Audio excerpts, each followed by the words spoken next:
Oke, assalamualaikum warahmatullahi wabarakatuh. Perkenalkan, nama saya Arya Dila dari UPBJJ UT Surabaya, angkatan genap 2023. Jadi, teman-teman, di sini saya akan menerangkan terkait dengan tugas satu mata kuliah pemrograman berbasis web. Ini tugas satu. Jadi, pada tugas satu ini kita diminta untuk membuat sebuah program website ya, bukan website yang sebentar saya bukakan dulu. Langsung saja akan saya terangkan. Jadi terkait dengan codingnya itu sudah saya kerjakan sebelumnya. Jadi saat ini akan saya presentasikan. Uh, nah, bisa dilihat di sini ada do.type HTML ini sampai dengan head ini dari sini bisa dibaca sendiri teman-teman. Ini untuk do.type HTML ini untuk memberitahu browser bahwa dokumen ini adalah HTML seperti itu. Kemudian untuk HTML line ID ini menandakan data page login itu menggunakan bahasa Indonesia. Kemudian data page login atau data page login ini digunakan untuk atribut tambahan untuk memberitahu JavaScript bahwa ini adalah halaman login seperti itu. Kemudian untuk meta set UTF-8 ini untuk agar semua karakter huruf dan simbol bisa tampil dengan benar seperti itu. Meta name viewport ini untuk membuat halaman tampilan agar responsif di layar HP dan laptop. Ya. Ini kemudian untuk title login ini untuk apa tujuannya yang tulisannya muncul di tab browser, kemudian link rel style sheet ini untuk menghubungkan antara halaman ini dengan tampilan eksternal CSS sebagai pemerkaya dan desain websitenya seperti itu. Dan untuk selanjutnya ini ada bagian utama body, bisa dilihat di sini. Tujuan utama body ini untuk sebagai di halaman body ini terdapat kontainer ya, yang utama yang bernama login container bisa dilihat itu. Nah, kontainer ini utama bernama login container ini berisi logo universitas terbuka ini bisa dilihat, kemudian judul halaman, kemudian judul serta form login.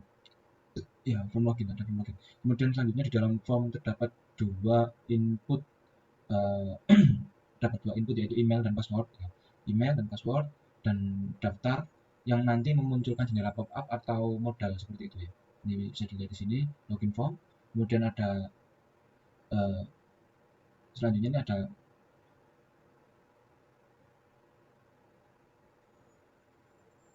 nah, ada div ini ya, div yang ini, div links ini, flash links ini itu berisi dua tombol tambahan antara lupa password dan daftar akun ya. BTN forgot ini lupa password ya, lupa password, kemudian BTN register ini untuk daftar seperti itu, BTN atau button seperti itu. Kemudian untuk spend time ini menampilkan tanda X untuk menutup modal seperti itu. Nah, untuk script JavaScript JS ini bisa dilihat di sini teman-teman. Ini menghubungkan file JavaScript yang berfungsi untuk data JS ya, untuk mungkin nantinya enggak sih, untuk isi data dari data dummy untuk mengisi website seperti itu. Lalu untuk script JS sendiri berisi logika seperti validasi login, kemudian membuka menutup modal dan sebagainya. Ini, ya. Untuk selanjutnya kita pergi ke dashboard HTML. Nah, untuk selanjutnya untuk dashboard HTML bisa dilihat di sini. Nah, bagian awal ini bisa dilihat teman-teman. Untuk type HTML sampai dengan head ini ya, head yang ini. Nah, itu hampir sama seperti yang di awal. Bedanya cuma data pack yang di sini itu memberi identitas halaman agar JavaScript bisa tahu kalau halaman itu halaman dashboard seperti itu. Nah, kemudian selanjutnya untuk meta sendiri ini agar meta mengatur karakter ya seperti yang awal tadi. Kemudian title itu judul halaman, dashboard misalnya. Nah, untuk link menghubungkan ke file CSS untuk gaya tampilan ya. Kalau terkait dengan gaya tampilan itu larinya itu tetap balik ke CSS seperti itu teman-teman. Nah, untuk selanjutnya bagian header bisa dilihat uh, header class, header ini bagian atas halamannya berisi logo ya. Jadi nanti di atas itu ada logo sama judul dan sapaan seperti itu di atas ini. Cuman di atas ini saya ada logo ya, terus kemudian ini ada judul, kemudian sama ucapan seperti itu. Nah, untuk yang navigasi sidebar nih yang samping ya, jadi bar samping gitu ya, ada yang tengah kemudian sama yang samping seperti itu. Ini ada pilihan ya, bisa dibilang pilihan ini berisi uh, stok, kemudian tracking ya, bisa dilihat di sini. Nah, setback itu sebelah kiri ya teman-teman, bisa dilihat ini. Nah, kemudian untuk all dan li ini untuk membuat daftar menu tujuannya seperti itu teman-teman. Nah, daftar menunya itu sebelah kiri, isinya salah satunya ada informasi bahan ajar sama tracking pengiriman. Nah, hanya itu juga ini di sini juga ada monitoring progress, kemudian ada rekap bahan ajar ya.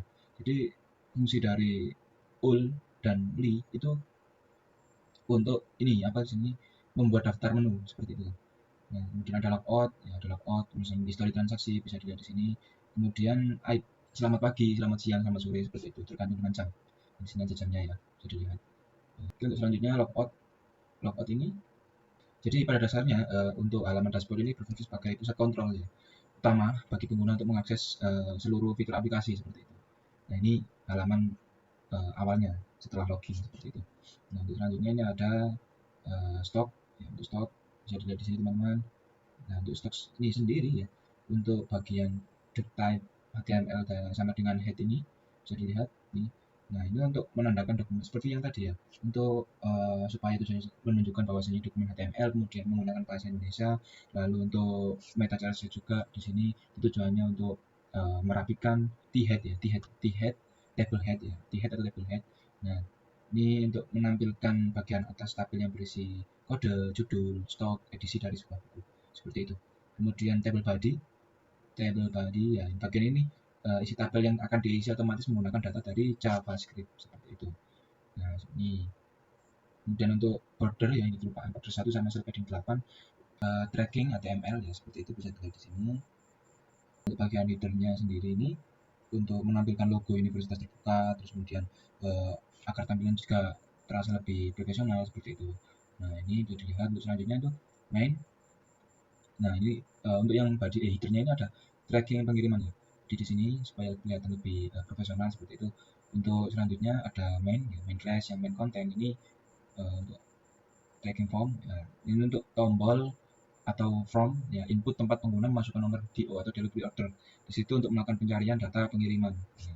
Jadi di sini class tracking from label from masukkan nomor delivery order DO label input type contoh DO 001. Nah button cari nah, di sini. Untuk selanjutnya ini ada di visual tag. Untuk selanjutnya kita akan ke script.js. Untuk script.js sendiri selanjutnya oke.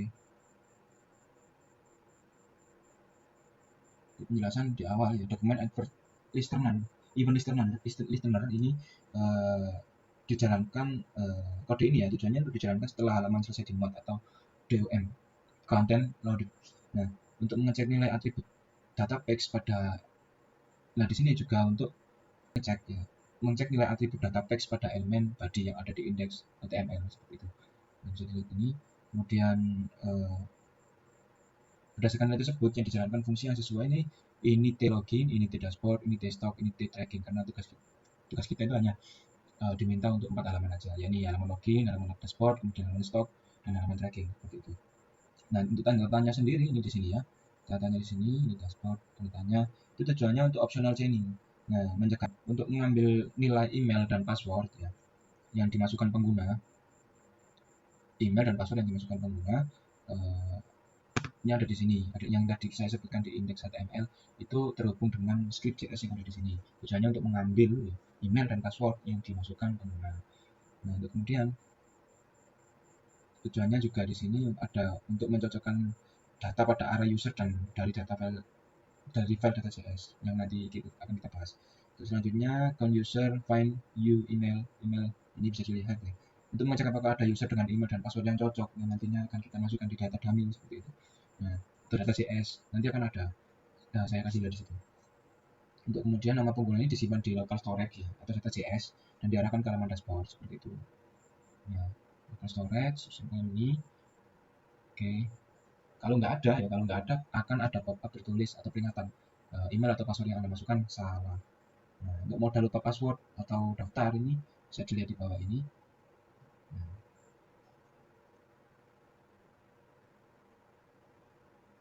tujuannya ini untuk mengambil elemen modal pop-up dari halaman login seperti itu. Jika tombol lupa password ditekan nantinya, itu isi modal diganti dengan teks instruksi reset password seperti itu. Nah, nih hubungi admin untuk reset password. Nah, akan hubungi admin untuk reset password. Nah, untuk jika tombol daftar akun ditekan ya, nantinya isi modal diganti dengan teks instruksi pembuatan akun baru. Nih, yang misalnya ini event add event listener ini, kalau misalkan tombol daftar akun diklik, nah itu tertulis hubungi admin jika ingin membuat akun baru. Untuk pembuatan akun baru. Lihat. Untuk modal sendiri bisa ditutup dengan tanda silang ya, klik atau area ada modal silang.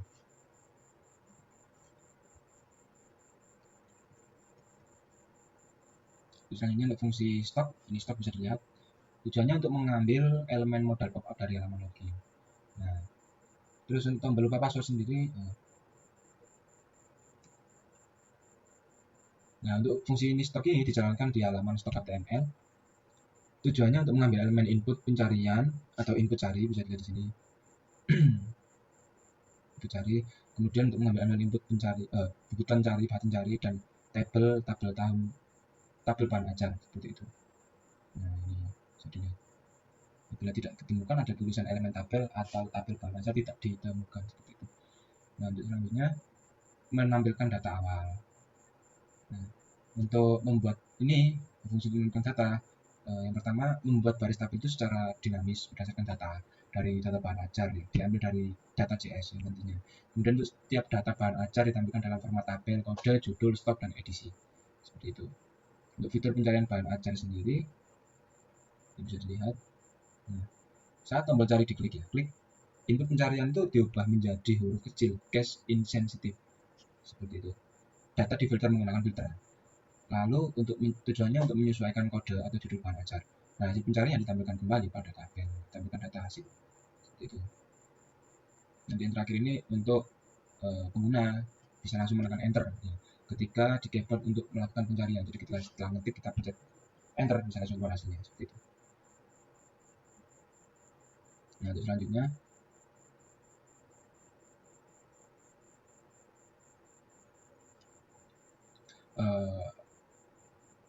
pada file ini ya, pada file script.js ini berfungsi untuk mengatur interaksi dan dinamika antara pengguna dengan tampilan aplikasi agar berjalan secara interaktif dan responsif. Ini tujuan dari file script.js itu tadi. Nah, misalnya ada data.js ya, bisa dilihat data.js. Nah, data.js sendiri ini, nah bisa dilihat di sini ada data user dummy untuk bapak ibu tutor, bapak ibu dosen tutor ya, bahwasanya nanti kalau misalkan ingin atau teman-teman ngecek website saya ingin mencoba untuk login, bisa dilihat datanya di data.js. Ini data user dummy. Untuk usernya ini emailnya ut daerah atau student campus @ut.ac.id ya. Nah ini bisa dilihat passwordnya, bisa dilihat di sini ya. Untuk area user yang berisi dua objek yang mewakili akun ya, ya ini ada ut daerah sama student campus ini. Jadi lihat data akunnya. Nah ini digunakan untuk halaman login atau proses autentifikasi. Jika masuk atau cocok akan disimpan di local storage dan diarahkan ke halaman dashboard seperti itu. Nah untuk selanjutnya data dummy bahan ajar untuk stok HTML bisa dilihat di sini. Nah ini barangkali bapak ibu tutor atau teman-teman ingin mencoba website saya, bisa dilihat di sini juga kode pencariannya untuk bahan ajar algoritma dan pemrograman ini. Nah silakan cari, ketik kodenya, nanti akan muncul. Kemudian untuk data tracking sendiri,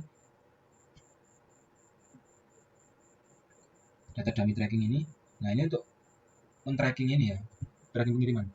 Nah ini sudah saya buat perumpamaannya. Jadi bahasanya di sini bisa dilihat nomor delivery order 001 dengan nama Ahmad S, statusnya dalam pengiriman, kemudian ekspedisinya JNE, tanggal kirim 2025 11 November, deadline-nya 11 Januari 2025, jenis paket reguler. Nah, total pembayaran 150.000. Ini ada juga receipt. Nah bisa dilihat ini. Nah bisa. Oke. Jadi keseluruhan data.js ini itu berperan sebagai sumber data utama seperti itu, sumber data utama untuk menjalankan seluruh fungsi aplikasi, baik login, tampilan, stok maupun tracking pengiriman. Nah seperti itu. Nah untuk selanjutnya ini ada folder aset. Nah folder aset, karena saya kemarin nggak ada waktu lama untuk mengerjakan, maka saya nggak banyak-banyak memasukkan aset ya atau komponen untuk memperkaya website ini. Jadi saya masukkan logo itu saja. Jadi itu nanti akan ada ini muncul sebagai bahan, salah satu bahan atau komponen yang muncul di dalam ini website seperti itu. Oke teman-teman, jadi bahwasanya semua itu tadi yang dapat bisa saya sampaikan. Terima kasih banyak. Sampai jumpa di tugas atau pertemuan selanjutnya yang insya Allah sudah diposting malam ini, hari Minggu malam. Oke, terima kasih. Wassalamualaikum warahmatullahi wabarakatuh.